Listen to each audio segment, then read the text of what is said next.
இந்த அடிக்கிற வெயிலுக்கு இந்த குளிர் உதட்டை எடுத்து வாயில வச்சாதான்டா நல்லாவே இருக்கு. என்ன வெயில், நல்ல வேலை யாரும் பார்க்கல. இதுவரை கையில வச்சிருக்கோமே.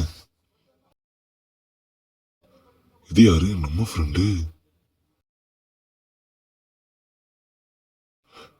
ஹாய்டா.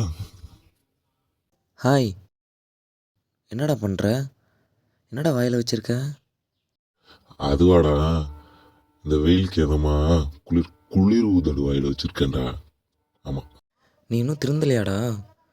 அன்னைக்கே உங்கள் அப்பா அவ்வளோ உன்னை அடிச்சாராடா, அது கூட இன்னும் கேட்காம இருக்கியாடா?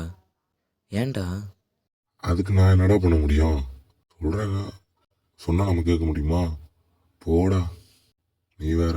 டேய், இதோட பின்விளைவுகள் எதுவுமே தெரியாமல் நீ இதெல்லாம் பண்ணிகிட்ருக்கடா.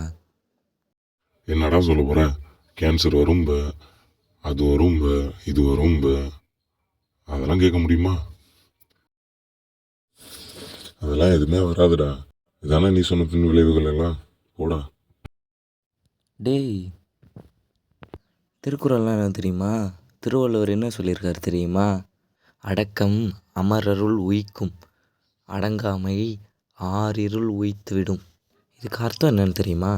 நீ இப்படி அடங்காமல் இருக்கல்ல, இதுக்கு பலன் என்னன்னு தெரியுமா?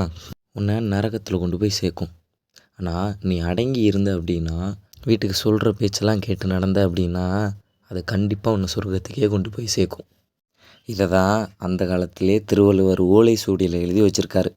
ஏன்னா யாரும் மறந்துடக்கூடாதுன்னு தான் அவர் ஓலை சுவடியிலேயே எழுதி வச்சுருக்காரு.